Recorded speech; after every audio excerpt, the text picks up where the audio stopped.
137th parallel on America's haunted highway, it's Pixelated Paranormal, your guide to the unusual and the strange.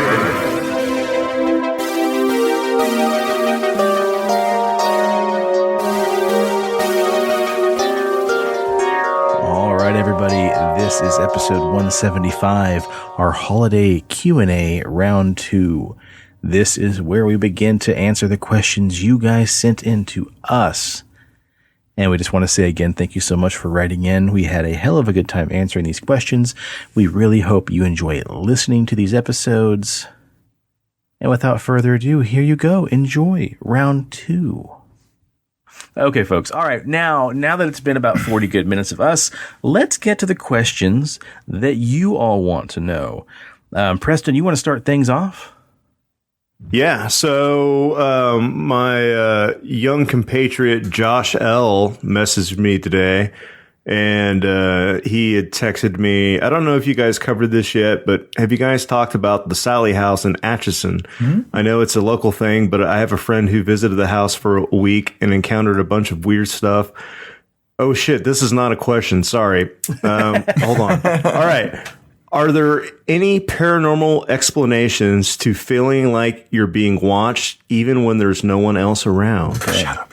Well, for the Sally House, real quick, we have not, none of us have gone, right?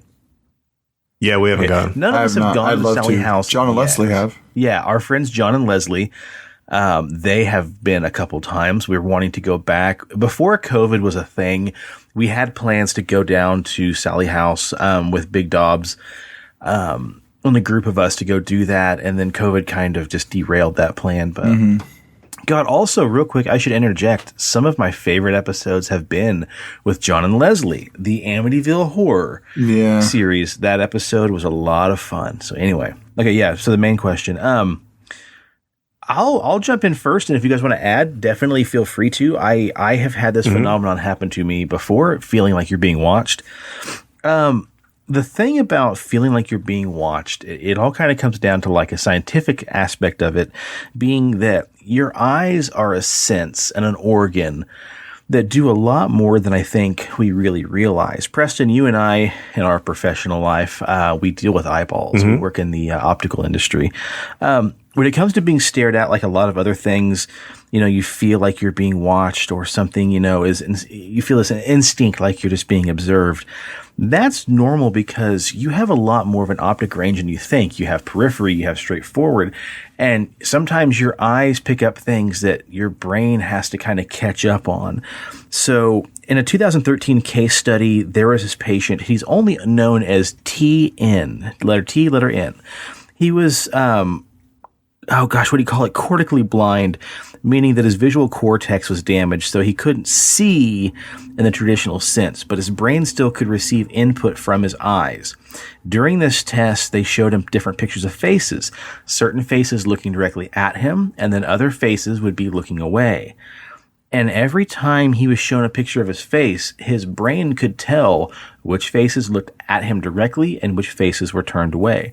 Now that's interesting because having, you know, that type of blindness, you shouldn't be able to see these things. All you can really see, I believe most times, are like lights and maybe very, very loose shapes.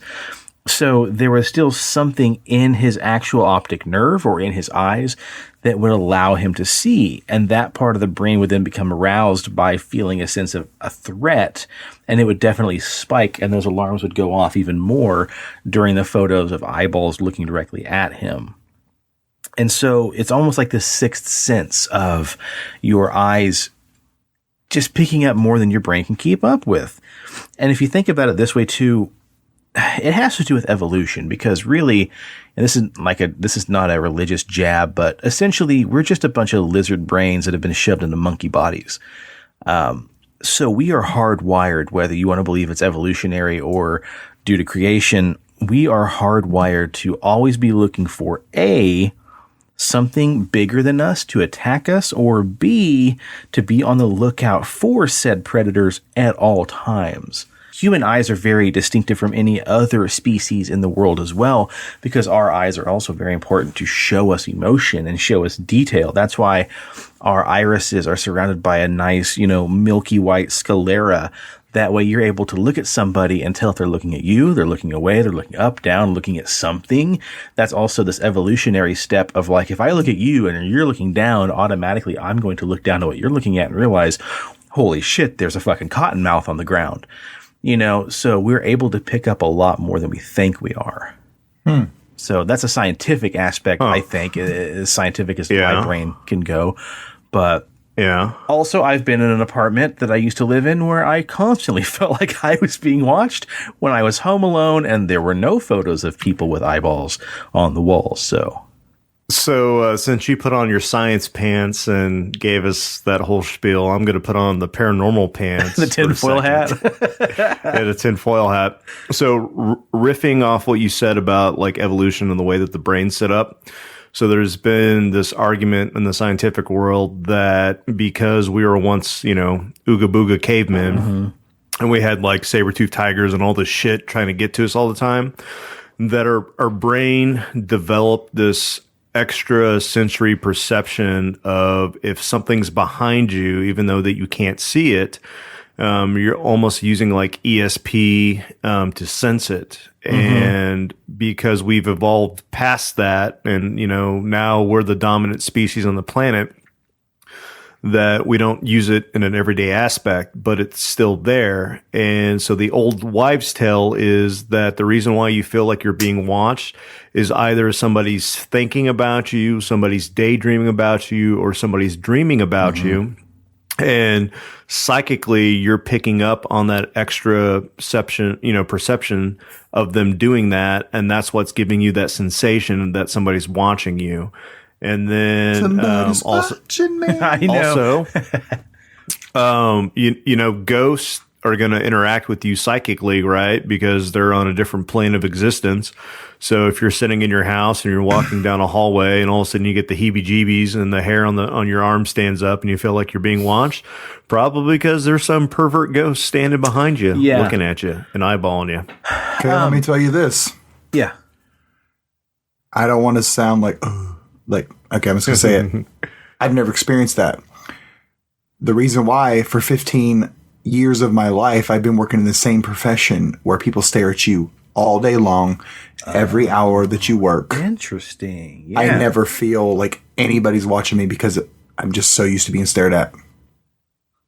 I think that kind of affects like everything about my life. Like I like to where I don't give a fuck what people think I look like, the way I dress, my fashion sense, whatever. Just because I've had people look at me, stare at me every day of the day at work. You know what I mean? Yeah, that's And it's not like, because, if people work in like customer service, your guys' profession, whatever you guys do, like, you interact with people, but it's not common for people just to gawk and stare at you, with, it's like, it's just kind of like a different vibe. So I don't know. That's a hard question because I've never felt like that somebody's been watching me. Yeah. It's not there. But I agree with what you're saying. Interesting. I think that the eyes and all the senses are so overloaded your brain. The brain is so complex, we're never going to understand that shit.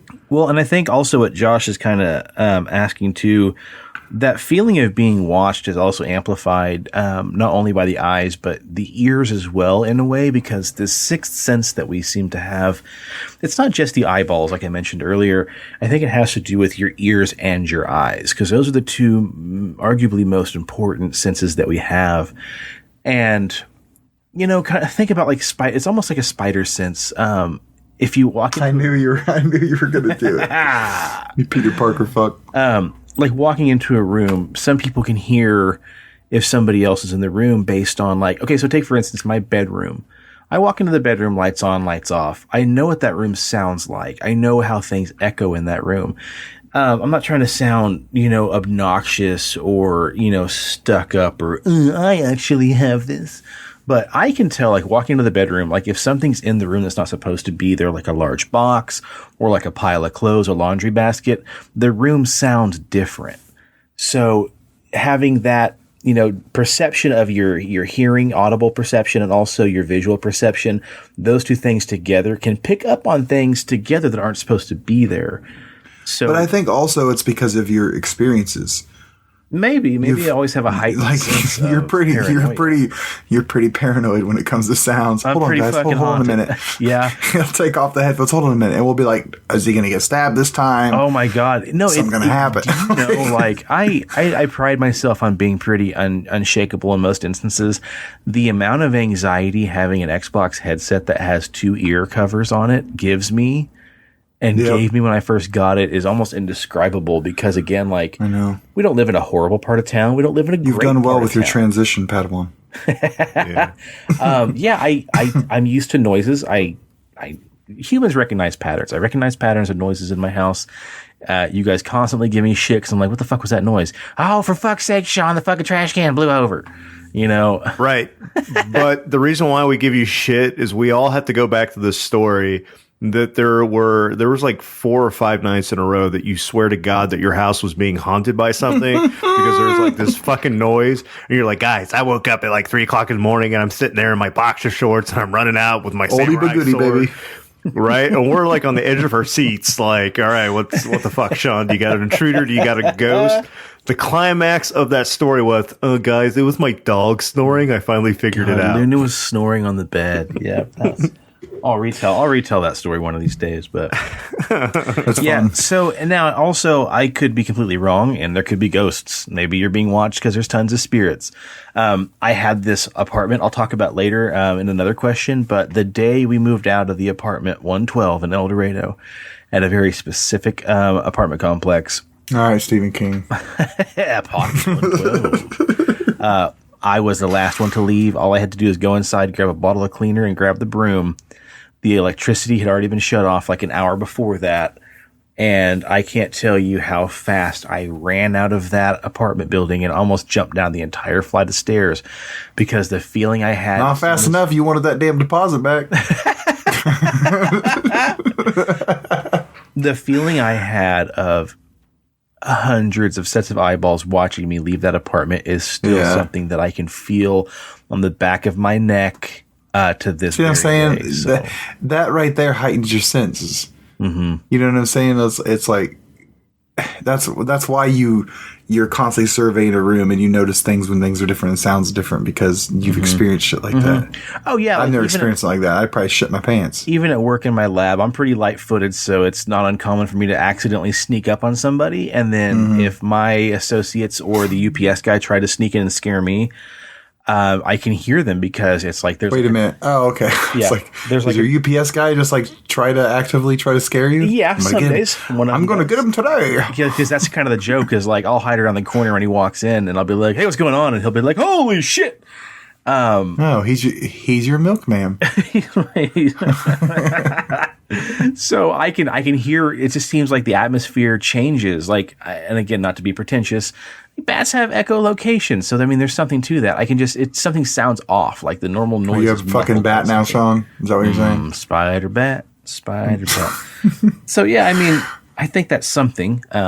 Yeah, good question, dude. Yeah, for sure, man. Thank you very much. Hopefully, we gave you some kind of decent answer. Thanks, Josh. Yeah, cool. Presto, you want to do that one as well? Yeah, I'll do all the quirky ones. So from brother Curtis Reedus, he sent in 3 questions. So he wants to know, question number 1, Steven. Oh, for me? Always Thank you, Curtis. Thank you. First off, keep my name out your mouth, okay? No, I'm joking. Yeah. No, thanks, dude. Go ahead. Why are you such an asshole? Stephen has always described himself as a hopeful skeptic, if I remember right. Has he experienced anything in the last several years of doing the show that has pushed him towards a true believer? Yeah. So yes and no. Like I said, I'm still skeptic, still hopeful skeptic because the one thing that I did see, I actually had a witness with me and we both saw the same thing. So that's a little bit more towards the believing side.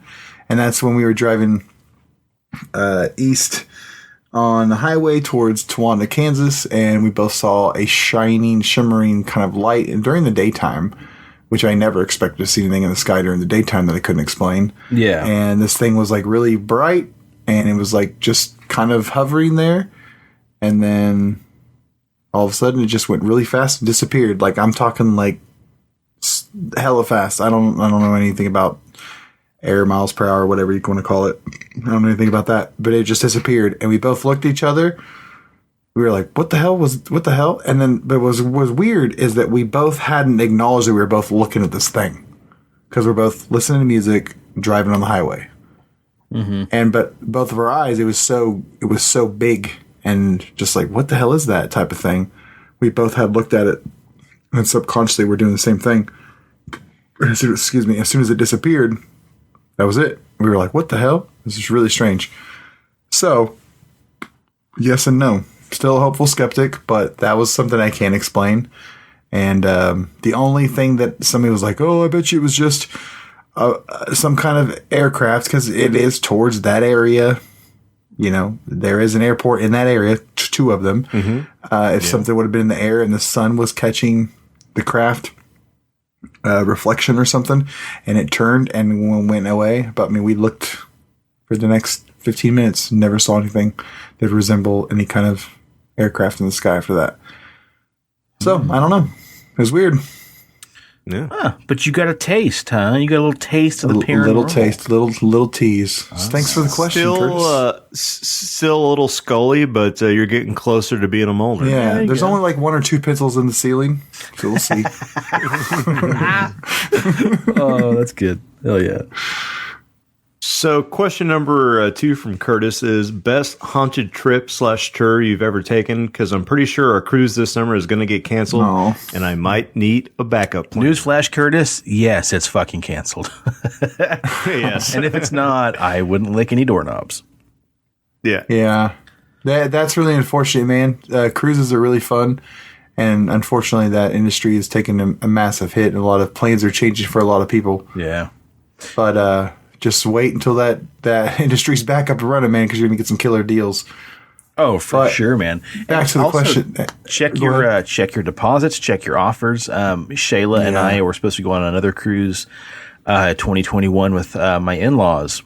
And I think our money that has been spent thus far has been extended out to like 2023, maybe? Yeah. Because everybody is expecting 2022 to be when everything opens back up, and it could be longer, unfortunately. So yeah.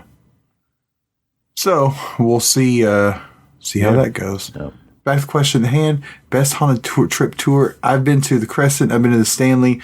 Never got to do the tours, unfortunately, but I've heard from Preston that's done them, and from me, somebody else. Yeah, you did. No, you did it, but there was somebody else too. Yeah, okay. So that's like, damn. Both of you, and somebody else. Anyways, but I did do one in New Orleans. That was awesome. That's the only one I've ever done. Yeah. We did like a ghost tour type thing. It was really gimmicky. It was really cool, and kind of, just it was basically more of just like the history of New Orleans and the French Quarter and shit like that. But we did go by the big house, the Kathy Bates character in the Marie Laveau. Mm-hmm. Yeah, we went by like her house, mansion, whatever the fuck you want to call it, and like it's been kind of restored, but like I don't know, thought that was pretty cool to be where that's at, even though she did some terrible fucking shit. So that was the only one that I went on, but the coolest part about that whole trip, that's what it was. It was a ghost trip tour, and of course, it involved the bars, and it was like, come here, you'll go to the most haunted bar, and the haunted bar is nothing more than a gimmick. The bartender says, look at all the spirits I have. Yeah. Oh, right, dad joke. So in this bar, it's a blackout bar. You literally walk in, it's completely dark. Nothing. They tell you don't bring out your phones, nothing. It's completely dark. The only people that have stuff on are the waitresses and the bouncers. They have these little like glow bands on, and then they're wearing like this like goggles so they can see. It's really weird. And I was like, nah, I don't drink. Fuck this. Because in my eyes, I'm like, dude, flashlight. I knew in my little greasy, skeezy brain that if I turned on my flashlight for a split second, they wouldn't know who did it, and I would look on the ground, and sure enough, did it, look down, money all on the ground. I took one hand, boom, walked out. Scooped it up, huh? Oh, that's Scooped funny. it up. Walked out with like $89. It was awesome. Really? Awesome. Yeah. That's the whole gimmick of that bar.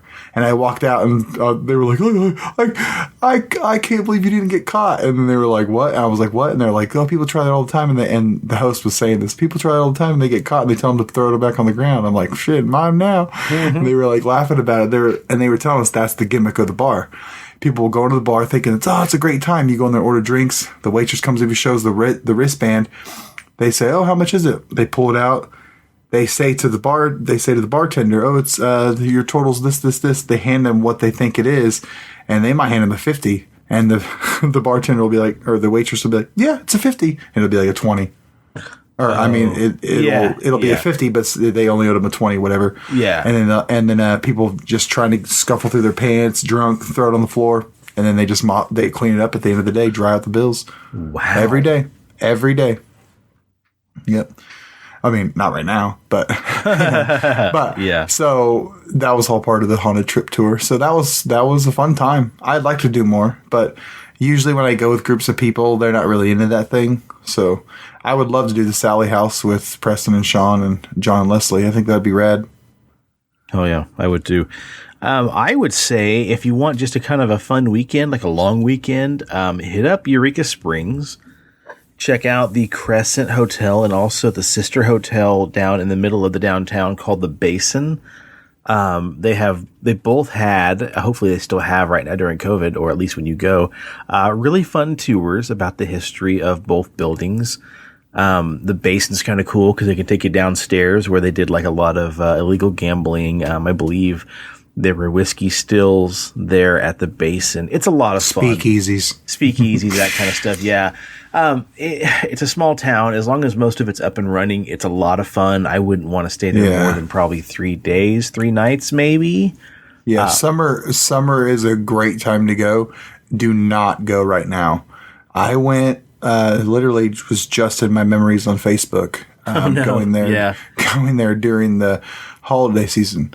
Now, while it is very beautiful up in the mountains and the woods up there, it is also everything's closed because they're a seasonal town, even more so with COVID. Oh my gosh, I can only imagine. Yeah. So the shops were extremely limited, but had the shops been open, it would have been a way better time. A whole different thing, yeah. Because when Shayla and I went the first time, it was for my birthday, the very end of January, the first weekend, it's like the first weekend of February. And half the stuff was open back up, but still a lot of it was still closed. And our the bellhop that helped us up to our room told us like, oh, you should have waited like 2 more weeks because during the week of Mardi Gras, Fat Tuesday, and all that, he's like, Eureka Springs opens back up, and we literally will double or triple in population. Because when Hurricane Katrina first hit and you had so many displaced people from, Louisiana, Mississippi and all that, a lot of people fled to Arkansas. And then while they were there, they're like, fuck it, let's make the best out of this. All these people are from Louisiana. Let's just have a giant makeshift Mardi Gras. And so now every year, again, except for, I don't know about COVID now, they would have just a huge weekend long blowout, parades, parties. They do a lot of weird shit like that, like big Mardi Gras festivals, the once a year they do like a big biker thing. It's just a really unique area because it's like, Curtis, I don't know what if you're more liberal, conservative, whatever, it's none of my business, but there's a really good mix of people there, and everybody there is really respectful. I've noticed that. That's because what I noticed too. Yeah, tourism is their main source of income. But even the locals that live there, they just all had a lot of good respect. And I'm a real big in antique shops, so I went to every single one of them there, and they're usually owned by older people, and they're just so nice. Yep. They really respect younger people going in there and showing interest and stuff like that. So we went to a coffee shop and we walked in there and the couple that ran it were older, maybe hippies, and this old timer walks in there who looks like something like Willie Nelson, and he hobbles in and sits down. He had to be every bit of 85 years old and gets his coffee poured. And as soon as they set the coffee down next to him, he kind of taps the bar, and then old hippie guy reaches underneath and pulls out a bottle of bourbon or something and, gives him a couple shots worth into his coffee. And they both nodded at each other and put the bottle away. And I said, oh, what was that? The special kind of creamer? And then the guy working the bar or working the coffee shop's like, I don't know what the hell you talking about. And then the old timer leaned over. He's like, yeah, boy, you got to order a couple more coffees before you get the good stuff. And it was basically like, if you've been there long enough, you knew the secret and you got a free tug off of the old bottle in your coffee. And then that's legit. We went back because we went like 2 or 3 times while we were there. And like the day we were leaving. Did you earn that? Yeah. The day we were leaving, we walked in there and old guy looks at me, looks down below the bar and gives me a wink and goes, And I was like, man, I'm driving. I'm getting ready to drive back to Kansas. He's like, too bad. I would have given you a little tug. Little tug. Like, it's Arkansas, dude. Come on. Yeah. And trust me, you don't even want to be remotely buzzed driving down those fucking corkscrew roads. Oh, no, not at all. And also, like, that's all that's there is liquor stores. No, yeah. Preston, what do you think, man? Where would you recommend going? Definitely the Stanley. So, do you have a mouthful of fucking like vape right now? I did. I can tell. Yeah. Braga. No, definitely. Going to both the Eureka Springs from an arts kind of artistic standpoint. Yeah. I love Eureka Springs just because of the atmosphere, all the different shops. But then the Stanley is a completely different vibe. The tours are all kind of generic, like you're going to get a ghost tour, you're going to talk about the history. So those don't really change from hotel to hotel. But as far as going to a haunted hotel and having an experience, like the Stanley was the only one that gave me that one. So, when we talked about the Stanley, I talked about being on the 4th floor and at like 2 a.m., hearing somebody rattle the door and then a child voice say, Daddy. And then when Jeffrey and I woke up and opened the door, there was nobody in the hallway. So if you're wanting like a good chance of having an authentic haunting experience at a hotel, definitely the Stanley. Yeah. If you just want a really good, like artistic vibe, weekend, Eureka Springs. So, but they also have the really good shopping center in Estes Park where Stanley's at too. And a really good, beautiful scenery with that big old creek that runs along the sides of the shops. Yeah. That's so tight. They have like a whiskey brewery there. Yeah, and I saw that. We went there, and she was like, free samples, and she's like, what do you want to try? I'm like, I don't know. Can I try them all? And she's like, hell yeah. So she lined up like rock and roll, 14 different shots, and then she was like giving me the history lesson and the notes on all the different whiskeys, and then by the 6th one, I'm like, can I get a bottle of this? I don't know. I honestly, I think I would go for the Stanley too, Estes Park, just because you're getting the whole package, man. Yeah. You're getting the view, you're getting the awesome haunted stuff, then you could potentially experience something, and all the shopping. But for me, it was the view. I mean, I'm not really big into shopping. So my thing that I did there, I literally went to the back of these shops where this creek runs through and just listen to the water and look at the sights. I literally sat there for like an hour and a half and it was so peaceful. That's cool, man. Yeah. Hell yeah. There's only so many cowboy hats and bolo ties I can look at before I got to sit there and look at some fucking water run. Yeah. And you're close to downtown Boulder as well, which I heard is a lot of fun too. Yeah. Yeah. Well, yeah. All right. And then the last question by Curtis is, do you think we'll ever get full disclosure in our lifetime?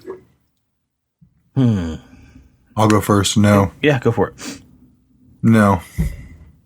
I don't think we're good enough to get it. I don't think that I look at my life expectancy in the grand scheme of things, not too much longer. You know what I mean? Like, we're not going to be here for the next 75, 80 years. So, we going to know before then? Nah. Okay. I don't know. That's just my opinion. What about you guys? I think the opposite end of the spectrum. I think we will probably see. I mean, I think we're in a soft disclosure right now. I mean, you've already got different sectors of the government coming out and saying, we've seen things we can't explain. We've recovered crafts that are not of this world. All we're waiting for is that fateful day where they say, oh yeah, also we've been in contact with beings from other galaxies, planets, whatever. And that's what the full disclosure to me would be, and I don't think they'll ever do that. I think we have a bigger chance of just a fucking ship showing up. Yeah. Well, and I mean, full disclosure. Maybe not showing up and like landing here. I'm talking about like, to me, okay, let me piggyback off Curtis's question. Would it trip you out more if you saw a ship or a planet appear out of nowhere and you could see it from the sky, from your house? Or a ship is appearing somewhere and it lands in Madagascar in a field and then people go to talk to him with no cameras? You know what I mean? Like a satellite image, because it would take time for cameras to get there. What would trip you out more? Neither. Neither really? would trip you out. Yeah. No. I call bullshit on that. You walk outside, you look up, and there's a fucking space station or a moon that is no moon. Like a Death Star up there, or some Borg-looking cube, or just some big massive ship. Saucer. Yeah, like No. Preston. And I'll tell you why, and it's because with everything that I've delved into in the paranormal, like aliens and UFOs, and just like Earth's total history, ancient aliens and things like that. I knew it. I fucking knew it. Yeah, I'm on board 100% that I truly believe in aliens over some of the other topics that we cover. Yeah. So for me, having something like that show up is not going to be like life. Like, oh my God, like, what the fuck am I going to do now? Like, I'd be like, oh yeah, I fucking knew it, man. I told you guys. Well, yeah, I mean, it wouldn't freak you out though. No, because it'd be more confirming for me, like, this whole entire time, like, all the shit that I've read, all the shit that I've studied, like, it's more about confirmation for me. But then at the same time, like Sean said, like, we've already had all this soft disclosure that, there's been in the government this perception that, like, the mass society can't handle this topic. Yeah, maybe they're softening it. They're like doing this a strategic method. And I think that they are. So if you look in like the last 5 years, the last 6 years, with everything politically that's happened in the United States and then worldwide, like all of a sudden you're starting to get these newspaper articles. You're starting to get like these generals and people from the Pentagon that are being interviewed. And, this is kind of like a rabbit hole conspiracy theory, but within the last like 2 or 3 years, when we talked about Space Force, like how many of us joked and made fun of the whole Space Force thing? But then if you think about it, that could be a hint of a soft disclosure. Like, why now? Like, why all of a sudden, like, are we creating a Space Force if the government doesn't have a plan for it? Like, there's not something behind that. Yeah. You're right. And it makes sense because just the other day it was like the first year of the anniversary of Space Force. The fucking done. Because the mass population of people think it's a fucking joke. Like, it's hilarious. Like, oh my God, like, we're going to have space marines. Like, why the fuck do we need space marines?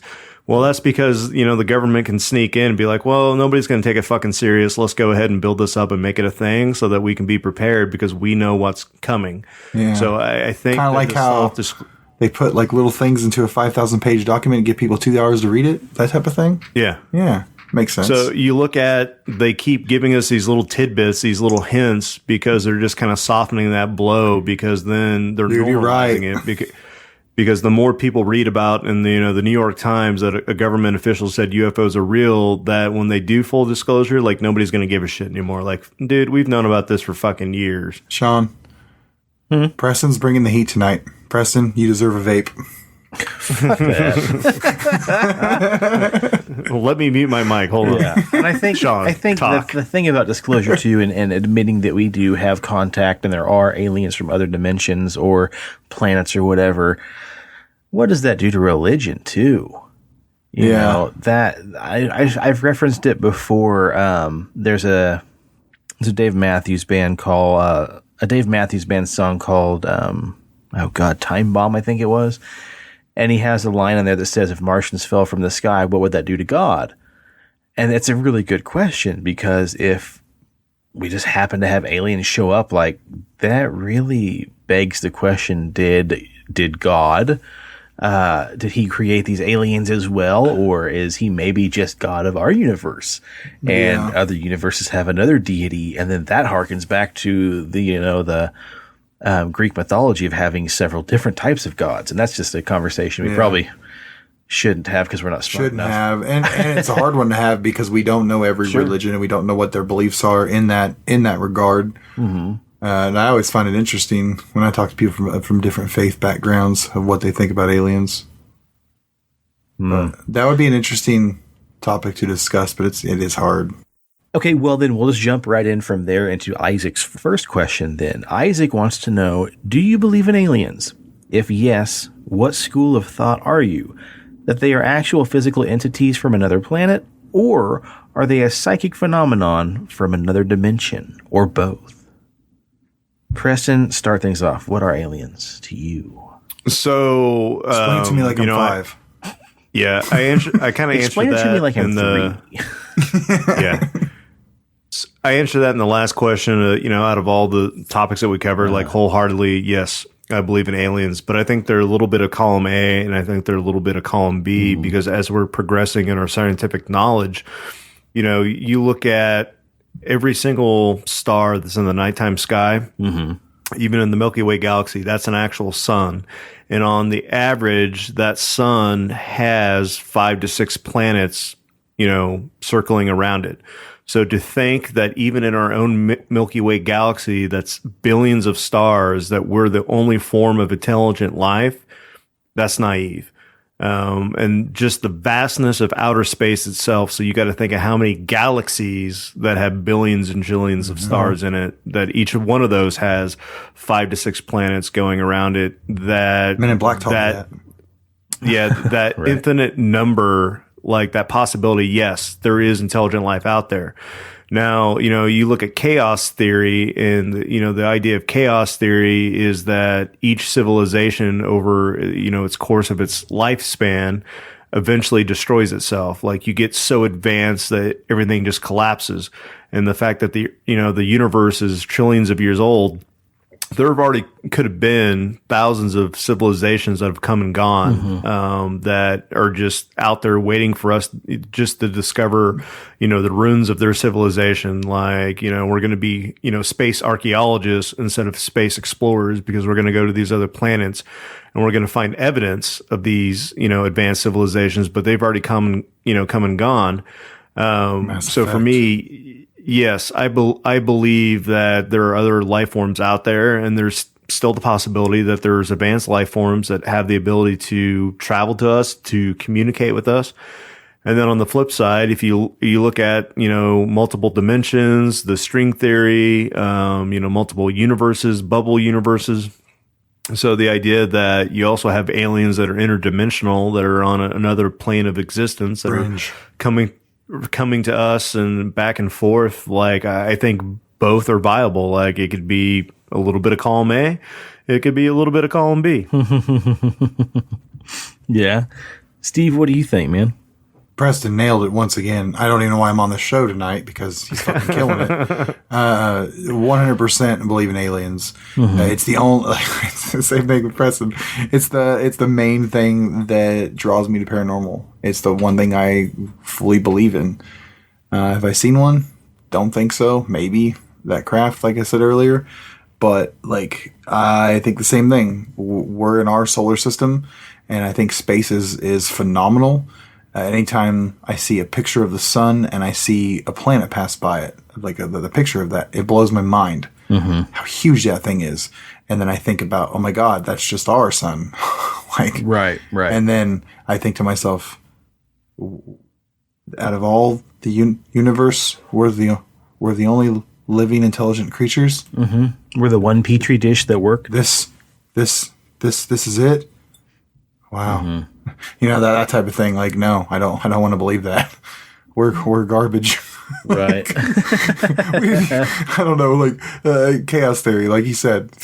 Yeah. We're destroying ourselves. But like, I don't know. But definitely a mixture of both. I think of like physical entities, your grays, shit like that. I don't really want to believe in the insectoids. I think they're kind of creepy, but I think the idea of it's just creepy and silly. But I think that when I think of like psychic phenomenon, I think of, or another dimension, I think of in Rick and Morty, that floaty bubble that sings from the Concorde guy. Fly the Concorde's guy. He sings all the time. He's like a fart bubble or something. Yeah. That type of alien would be funny. But definitely like your traditional, gray thing. Yeah, flesh and blood alien. Yeah. And 100%. Well, Steve, there's going to be a point in this episode where we're going to touch tips because there's a question that somebody had asked us, and I think you and I are going to line up 100% with the same answer. Tips of the touch. Huh. Yep. Some would argue you've been touching tips this entire time. Well, first of all, Isaac, congratulations on finally watching The X-Files. It's his first go-round. Nice. Just started it, so that's what's fun about that show, too, is the way they incorporate aliens into it. So goddamn good. So it's pretty much the one story that goes through the entire series. I explained it to him. So. I almost actually want to start it over again myself. Yeah. I straddle a weird fence about aliens because on one hand, I want to believe that these things are flesh and blood, quote unquote, solid physical beings. But then there's like this weird hierarchy. There's like the insectoids and the tall, super hot Nordic blondes. And then you have the grays, and the grays themselves, your classic, they came to my bedroom and took me away and did, surgeries on me and stuff like that. It's argued, or it's theorized that these things are not actual living creatures, but there's some kind of weird recycled bioengineered robots. And playing the very first game called Prey, there's some really gnarly shit where they're like taking and basically throwing human body parts into meat grinders. And they're grinding up these body parts. The very first scene of that game. Jesus. Yeah. And the thought is that these gray aliens are they're things, they're automatons that are built half out of, robot parts and half out of recycled organism, tissue, stuff like that, recycled, organisms and bioorganic tissue and stuff like that. And they're drones. They're mindless, emotionless drones. And that's why when people claim to have been abducted by aliens, they say the initial encounter is with these weird, orangish gray creatures, giant black, oily eyes, and they're void of all emotion. Their job is to get you, bring you in, cut you open, do all this stuff. And no matter how hard you plead or cry or beg, they just don't respond. They are there to do a job. They're like little drones, little worker ants. And then when the next type of creature comes in, whether it be like the humanoids or the insectoids or whatever, the second line of encounters usually is more, we're so sorry, and, love and peace and all this shit. But then the other thought, Steve, is like you said a minute ago, you said, blah, blah, blah, hard to believe that we're the only ones that are alive in this galaxy because humans are shit. The other thought process kind of leans more towards that interdimensional psychic phenomenon in a way. Some people believe that aliens are actually us, that we get to a point in civilization where we rocket forward and we discover time travel or interstellar travel and all this stuff. And we go forward and let's just say here, for instance, we inhabit Mars. We get to Mars and we're like, oh shit, we're not capable. We're not actually built to live on Mars. So we quickly start splicing our own DNA and doing all these experiments. And then we have to leave Mars and go to a different planet. Or we don't even ever go to Mars. We just live on a rocket ship. And over several years of evolution, you find out that, your body doesn't have to be 180 pounds of solid muscle or 300 pounds of whatever. There's no gravity in space. So over time, our bodies begin to get thinner and thinner and thinner and more frail. And you don't have to have muscle mass because there is no gravity in space. Because space is so dark and such a void, your eyes, then you lose that white sclera and your pupils dilate and dilate and dilate until you have these giant oversized black, apertures that are able to see in the blackness of space.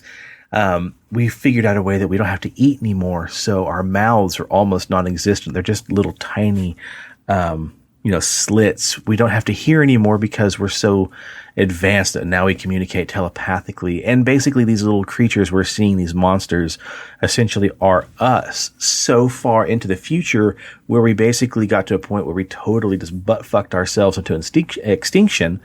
And then we are coming back to Earth, visiting, trying to stop that extinction from happening again. And that's why they're supposed to be harvesting, human tissue and embryos and sperm and doing all these experiments because they're trying to basically backwards engineer themselves closer to back what they used to be. Damn, that's crazy. Let me take my tinfoil hat off now.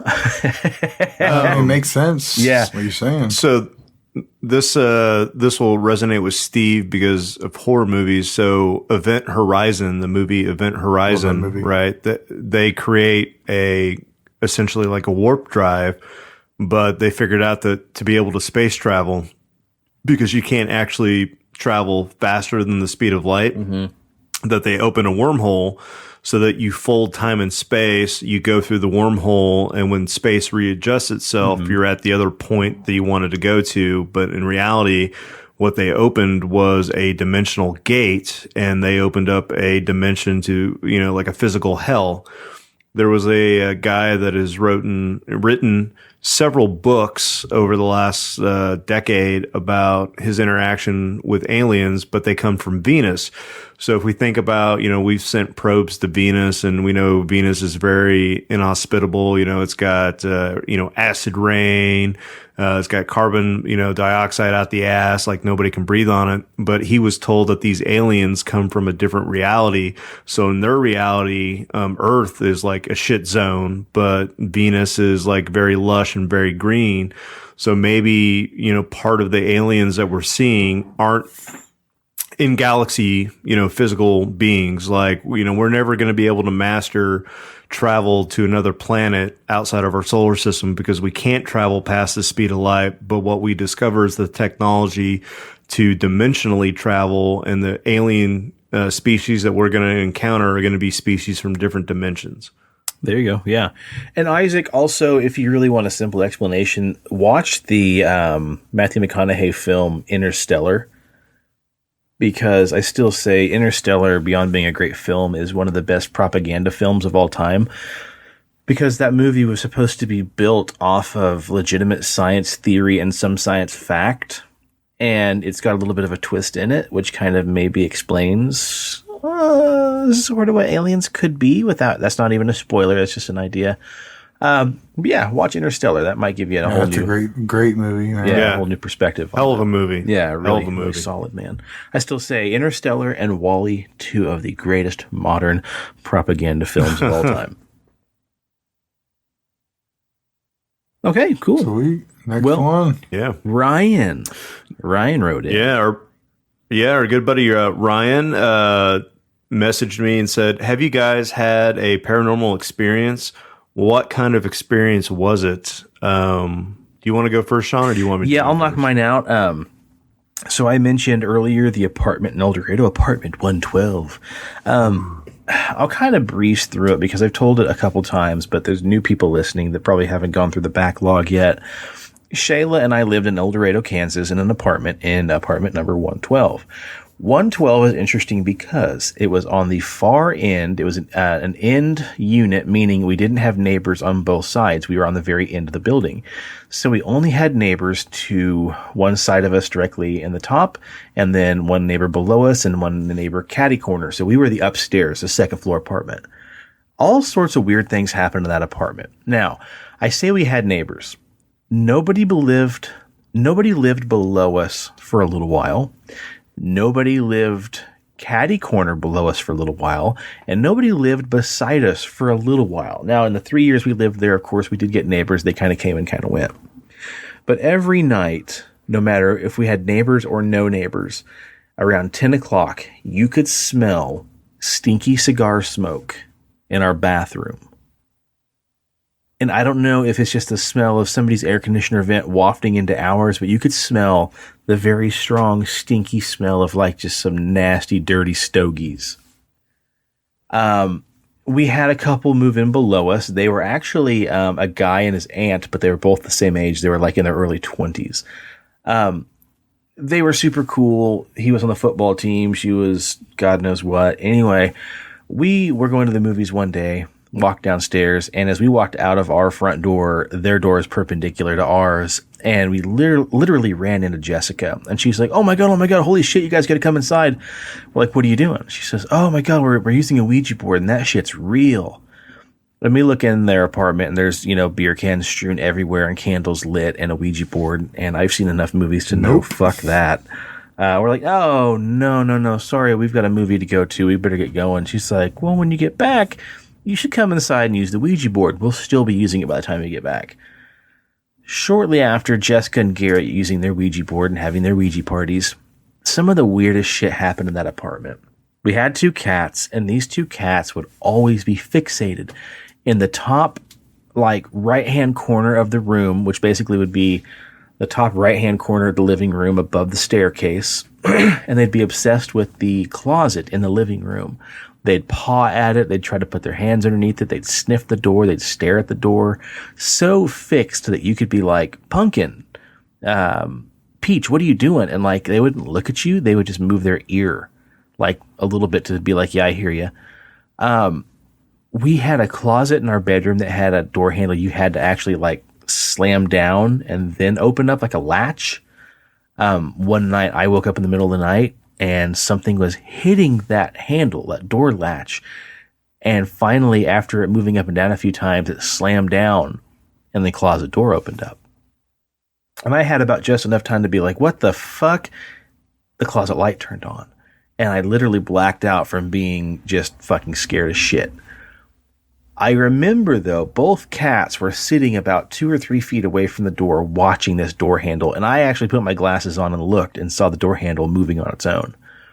From that point on, for the next 1.5 to 2 years, I would go to sleep, the light would be off in the closet, the door would be shut, I'd wake up, the door would be open, the light would be turned on.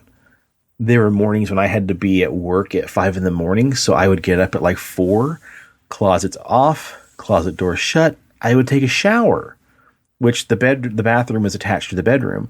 I would go in there and take a shower, come out, closet lights on, doors open. It was the weirdest thing. I can't explain what was causing it to happen. I could explain why the door would come open, sure, whatever. I can't explain why why the closet light would turn on. It's just beyond me. And then there was one period where I was heading off to work. I would, same routine every morning, wake up, take a shower, get dressed, walk in there and tell Shayla, hey, I'm going to work. And I'd walk down the stairs and I'd leave. And this one time I remember walking through the house, grabbing my keys. I go to walk down the stairs and I hear, have a good day, Sean. And I'm like, huh? Just my natural reaction is to be like, huh? Because I thought Shayla said something. And I can still hear her snoring. And through her snoring, I hear, have a good day. But it's 2 or 3 disembodied voices. Now, being the man that I am and not wanting anything to happen to my brand new bride, I ran down the stairs, slammed the door behind me, and peeled rubber and left her there with the ghosts. She had that feeling of being watched. She would hear things. She had experienced the door to be open. Normally she'd call me in the morning when she woke up before she had to get up and get around. So about 7 o'clock every morning, she'd call me and I'd step off in the back of the, storage room or whatever and answer the phone. And there were times when we'd be on the phone in mid-conversation and I could hear the handle jiggle, slam down, and the door open while she's on the phone with me. She would watch this stuff happen. And the closet door would open up while she's looking at it. So we don't know what the hell that was. It's super bizarre. I can explain why a door would open on its own. That's fine. Shrinking and expanding of, door frames and foundations and all that kind of shit. I can't explain what caused the door handle to physically in front of us rattle up and down and slam down in some cases to open up that door. I don't know. And then one time I saw a full body apparition walk down the hallway and cross in front of the bathroom door as I was getting out of the shower. So that was pretty creepy too. But Preston, what do you got, man? So, over the course of the history of the show, we've talked about our different shadow person encounters. So I don't want to rehash all that. because that would be kind of like my number one paranormal experience. But then later on in life, I started ghost hunting. Very amateur ghost hunter, so I don't claim to be an expert. But, I had a couple experiences with that really stood out. And I had an associate that had lost her husband, and we were really good friends. And so she, had known that I was dipping my hands into ghost hunting. So she asked me to go to the cemetery, and we got some really good results with, EVPs, and that helped bring her some closure. And at the time, I was working at a store, and there was another associate that I barely knew, but she had lost her husband in a horrible car accident. And it was one of those things where it was kind of in the back of my mind where I just kind of had this voice saying, like, reach out to her, go talk to her. So I didn't know her that well. So I reached out to my associate and like, hey, what do you think about me? Maybe like, doing an EVP session for her. And she was like, oh my God, that'd be phenomenal. Let me talk to her. And within like a day or two, she had messaged me and said, hey, this is where my husband is buried. I'm not expecting much, but could you at least try for me? I'm like, I'm not going to hold it against you if you don't get anything. And that cemetery that he was buried at was really close to my house at the time. And so at night I would jog down there, and I did a couple EVP sessions, and, I'd ask his name, and like, is there anything that you want to tell your wife? If there's any messages you want me to pass along? And the first couple sessions I didn't get anything, but then on my last session that I did, I got a really good EVP, and it said, tell his wife's name, please forgive Steven. And I was like, oh shit, that's really specific. And, like when you go into this thing, like, fuck, I don't know that I'm getting like a real ghost voice, and I don't know like if it has anything to do with this person. So it's like, I pass this along, and then it has nothing to do. Like, am I causing this person more emotional harm than I am doing good? So I wrestled with that. And so finally I'm like, fuck it. I'm just going to send it to her. And, it was crickets for like a couple days. I'm like, oh fuck, I just made the situation worse.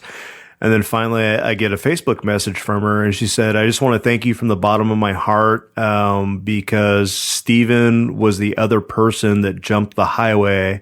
He, had like a seizure and blacked out, and that's the car that slammed into my husband and killed him. And I've been struggling with, why did this person live and my husband died? And so to hear that voice say, please forgive Steven, has really helped me move on. And then that's it. I never heard from her ever again. But that kind of validated for me the whole EVP experience, that some of the stuff crazy that I was getting has some clout to it. So that would be my paranormal experience story that I would share. Pretty legit, man. Steve, question was, have you had a paranormal experience? If so, what was it? What about you? Do you have anything? Nope. Steven is still not to this day. Steve's still waiting to get his cherry pop. There you go. Yeah, so. Steve saw UFO once. Yeah, that's it. Okay, fair enough. So John wrote, my question would be for each of you to tell us what first got you interested in the paranormal. Steve, what got you into paranormal? Aliens, man. Watching movies as a kid, watching scary, creepy alien movies. That was it for me. I didn't really get on. Movies have always been my main thing, so I didn't really get into like I liked movies that had to do with ghosts and stuff, but it was always Aliens one that creeped me out the most, had me the most interested. Mm-hmm. Like if I watched a ghost movie, I wasn't like chomping at the bit for the next one. Mm-hmm. An alien movie, always. So Unsolved Mysteries, that was your jam then? Yeah, I love that shit, man. Yep, hell yeah, perfect. Love it. Perfect. For me, I had one particular instance at my grandma's house. It was at my grandma's house in Roselia, Kansas. I'll preface this by saying, I know what I saw was not real. It was just my imagination. but I had to have been, oh God, 5 or 6. And we were at grandma's house. She lived in a single story house and she had a storm cellar, which for those of you that don't know what a storm cellar is here in Kansas, it is a giant square pit dug in the ground, and then the walls are put up, and then there's a giant cement lid put on top of it with a door.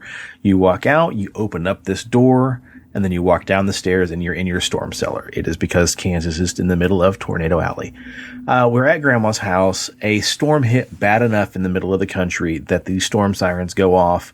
We're watching the news. This is way before cell phones and all that kind of stuff. And they're saying a tornado's coming. Storm, lightning, thunder, boom, boom, boom, power's flickering. And like we're running through grandma's house from the front of the house to the back of the house where the storm cellar is. Power went out, and as I'm running, I happened to look into her second bedroom, the spare bedroom, right as lightning flashes. And in my head, I swear to God, I saw a skeleton standing in that room looking at a photo on a table. And as I ran by and saw the skeleton, right as I ran by, he looked up from the photo and looked at me and smiled. Like he opened up his fucking bony mouth and like almost laughed, smiled at me. I screamed bloody murder like somebody just cut my leg off. I fell down in the doorway of the room and was just screaming. I remember Mom turns around, she runs in, she picks me up, and she's like, "What's the matter? What's the matter? What's the matter?" And I couldn't even talk. I was so petrified by this skeleton I saw, and I know it was all imagination. She thought I was just scared of the storm, ran downstairs. I cried for a while, and then I was fine.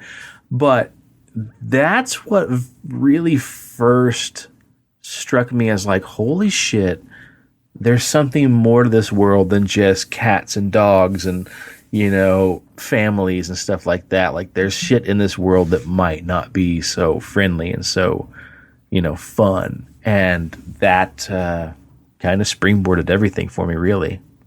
Nice. Preston, what about you? So I'm going to have to give all the credit to my old man. If it weren't for him, I probably would never have gotten into the paranormal. So growing up as a little kid, when we did the episode of The Man Who Blew Up Bigfoot, I talked about how when I was a kid, like basically how I spent my evenings was, Dad would be watching TV, and then I would use his fat belly as a pillow, and I would watch TV with him.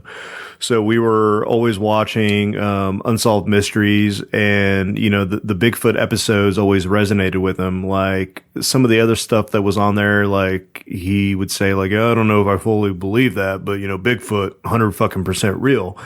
But as a kid, he would never really go into it. And then the X-Files came out. Mm-hmm.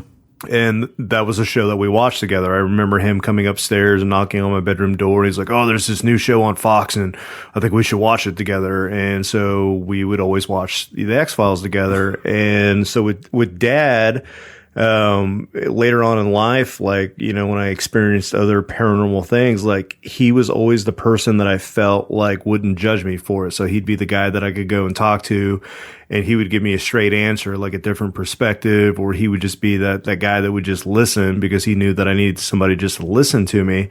So it's just that experience with just him and growing up as a kid that really got me into it. And it's something we've kind of always, shared with each other. So the old man, that's who got me into the Big John Wiener. Big John Wiener. Okay, fair enough. Awesome. Fair enough. Yeah. Well, Leslie asked us, I know you've probably covered it before, but tell us about your first paranormal experiences.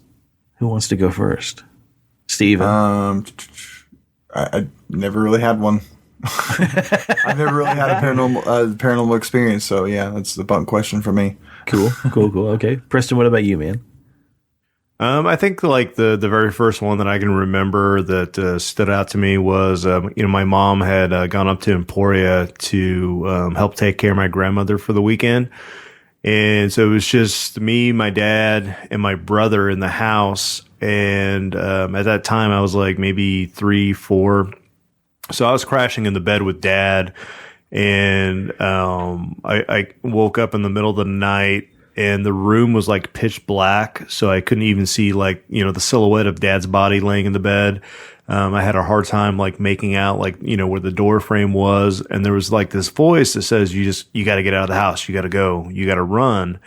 And I got out of bed, and I remember like time was moving like really slow. So like when I was walking, like, you know, like in movies when they do like the flashback scenes, how like the movement of the characters and everything is just like off a little bit. That's what it felt like when I was moving. Like everything was just off. But there was this voice that's like, it's okay, you just gotta go, you gotta get out. And then as I was making my way downstairs and kind of feeling around the walls and everything, I remember like all of a sudden, like the only thing that I could see in the blackness was the silhouette of the door.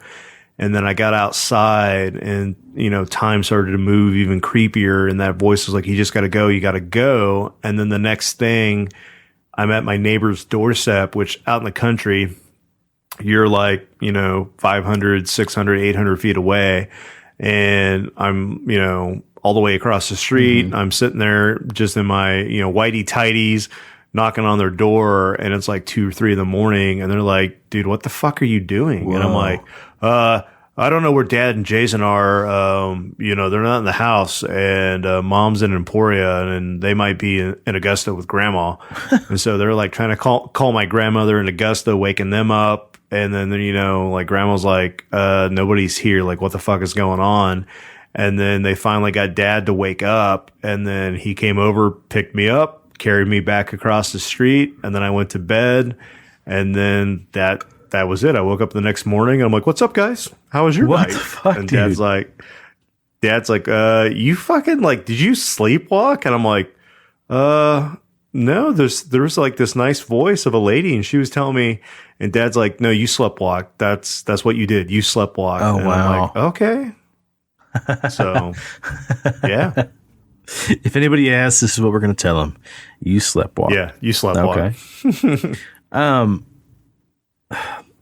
Leslie, the first thing that I really remember sticking with me, I just recanted this on our last episode when I was talking to Samantha about her listener story. But the thing that happened to me first, that I first remember being at home, my room's in the basement, and my brother's room was in the basement as well. We had, you know, conjoined rooms.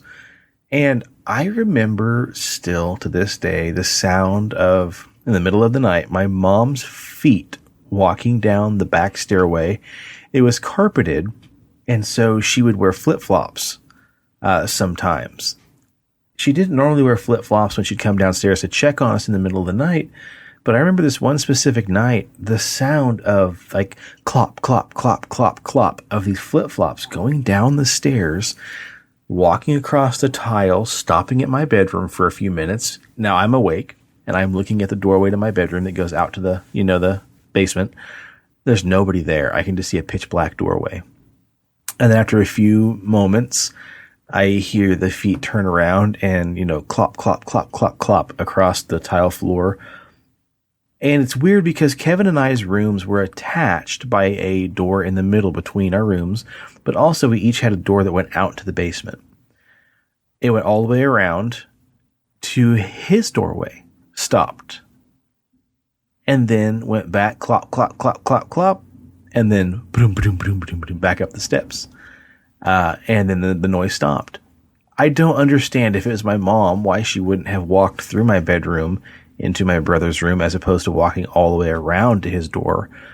But yeah, that's the first thing I really remember happening. And I asked my mom, and she's like, no, I didn't come check on you last night because I'm trying to, you know, check on you less and less as you boys are getting older. But yeah, I can't explain it. My mom says it wasn't her. I don't think Kevin remembers it happening, but yeah, something or somebody was going down those back stairs and checked on my brother and I that night. And my dad, it certainly wasn't my dad because he wouldn't have wore flip-flops either. But well, guys, we still have plenty of questions left, but we're coming up on the 2-hour mark. We're going to do one more for this episode, take a break, and then we'll come back again next week for the New Year's Eve show and drop the rest of your guys' questions. Last question, Steve. Do you want to read this one? Yeah. Excuse me. This comes from Amber. She says, "Hey guys, I know you all are a bunch of film buffs, especially of the horror variety, so I thought I'd ask, what movie made you the most paranoid after you watched it and why?" So, mine. There's a theme tonight. Aliens, boys and girls, and everybody in between. I know the one, yeah. This is where we're going to touch tips, Yeah, Steve. definitely Fire in the Sky. With a close runner-up to Dark Skies. But most definitely Fire in the Sky. There's nothing can top it. It came out at a perfect time in my life since I was a child. And it still is very jarring to watch that one scene. And the story, it happened after a real life case. It just creeps me out. But as far as like a film wise, still to this day, the only movie that's terrified me. Yep.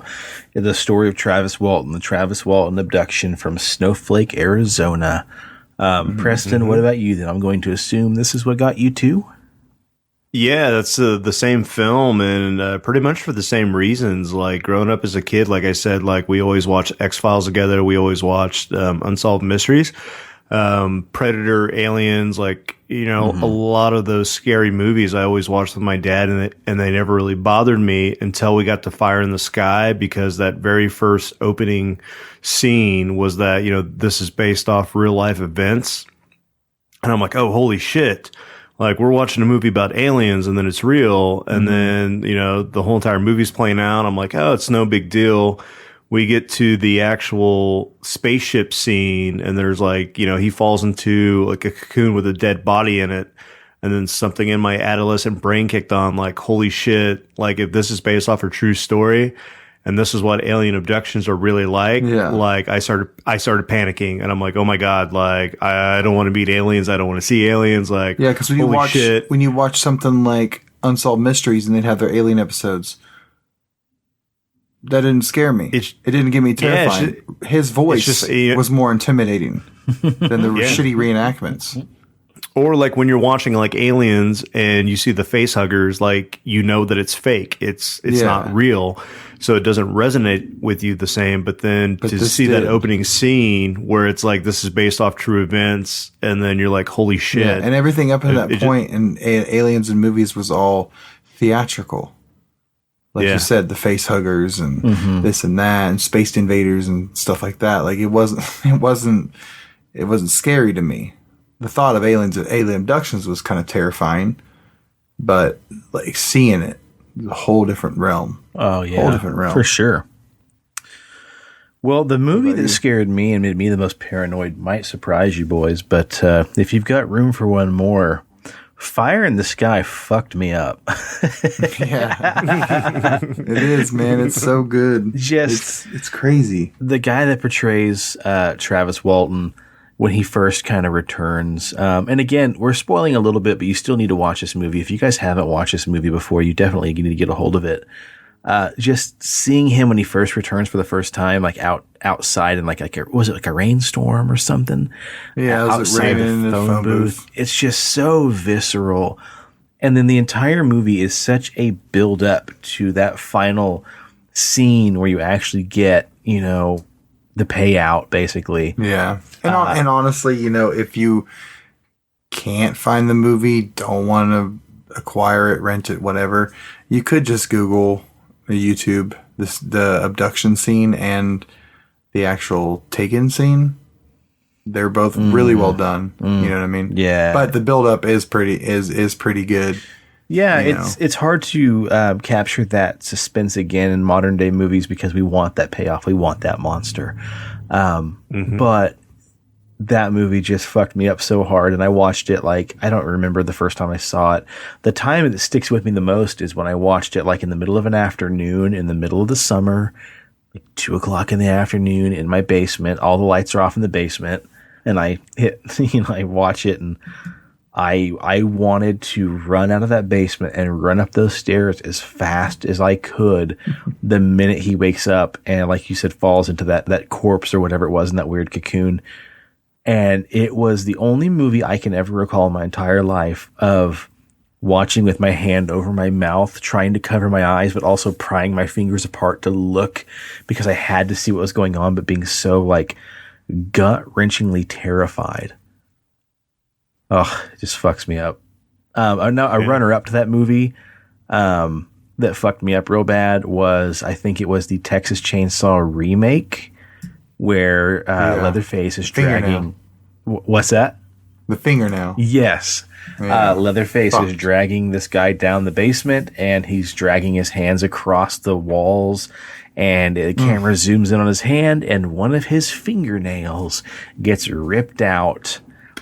And that part made me just retch so hard. When they're going through with the camera footage, at the beginning of the movie, they show that. That's why they zoomed in on that, not only for the tension, but also to be like, oh, look, this was in the found the throwback because of that fingernail. Yeah, that messed me up more than whenever he chopped the same guy's leg off and then packed it with a bag full of rock salt. Yeah. That's nothing. The fingernail, I'm like, oh, God. So now, Rob Zombie did something like that in House of 1,000 Corpses. Show certain things on like the found footage. They'd be going through the Firefly house, and there'd be like certain things that were in shots beforehand to try to be like, oh, remember when this happened? Oh, interesting. Okay, yeah. The dead cheerleaders and stuff, but... That got me pretty bad. To this day, whenever I do anything and I bend the fingernail backwards, I will grab it and cover it up and not look at it for fear that this will be the one time I finally rip my thumbnail off or my fingernail off. And That's just awesome. Totally messes me up. So... I actually got a good one. Yeah. Never thought Stir before. of Echoes. Yeah, Stir of Echoes is pretty dope. Go on with that one, Preston. It has that same, like, that whole movie doesn't bother me until there's that dream sequence where he breaks the fingernail and breaks the tooth. Oh, God. It's so bad. I can't. Huh. Yeah. That movie's the have you seen that, Sean? That movie? I don't think I have. That's not the one that has Matthew McConaughey in it and they were killing demons, right? No, it's Kevin Bacon. That's Kevin Bacon. No, I have not. He moves into a house. He starts experiencing some... he gets like kind of like hypnotized by his sister-in-law, I think, and a friend or something like that. And he starts experiencing paranormal shit. And there's like a whole like find my body type of thing. It's fucking awesome. Oh, weird. Interesting. Okay, cool. No, it's on my voodoo. But watching The Fly with Jeff Goldblum, there's some fingernail and tooth scenes that are pretty gory as well. Yeah. Cronenberg. Yep. So I would go also with Hostel. And the reason why the reason I say that is because everybody thinks about traveling overseas differently since that movie. Mm-hmm. Mm-hmm. I would think that, so that would fall in hand with the paranoia. I think about that every time I see Matt and Jenny out in Germany. You never know. Americans go for lots of money. Yeah. But they're protected. Man. Yeah, that's true. That's very true. Yeah, that movie's pretty good too with the girl with the eyeball. Kind of messed me up a little bit. Yeah. Well, there you go, Amber. If you haven't watched it, watch Fire in the Sky. And guys, we're on 2 hours. We will easily go another hour and a half because there are still at least 15 more questions on this list we got to get to. So we will let you all go for now. We will be back next week and finish off this episode. But again, thank you guys very much for writing into us. We sure appreciate the love and the response and also the questions. So we still got plenty of other great ones to answer here. Sorry it ran a little late, but Merry Christmas, Happy Festa, Christmas, Hanukkah, Kwanzaa to everybody. And then happy whatever you don't celebrate. If it's another day for you, we hope it's a good day. Yeah. Yep. For sure. Cool. All right. Let's plug real quick. Steve, what are the Instagrams and Facebooks? Instagram, PXL Paranormal. And the Facebook's Pixelated Paranormal Podcast. Hit us up on both of them, on the likes, the comments, the shares, and everything in between. We really appreciate it. Also hit us up on the iTunes for a 5-star or whatever you think is a fair review. That'd be awesome. Thank you. And like and subscribe on YouTube. Yeah, we're on the YouTubes. Please continue raising those numbers up. Check out the rest of the shows on the Pixelated Sausage Network. Speaking of YouTube, check out Attack the Backlog. Check out the other podcast. Our 13 Nightmares episode for Scream should be out very soon. Please, and then also check out Mark Solo's show, Pixelated Sausage, and then check out Unamazingly Baka. Jesus. Preston, what do you have? And as always, if you need a beard, if you want a beard, if you want to grow the best holly jolly Santa Claus beard this season, check out BigDobsBeardBomb.com and use promo code PXLPARA for 20% off your order, and pick yourself up some scents like Dundee Cedar Bay Rum, Sweet Tobacco, Fresh, Citrus, and Classic, and Mint.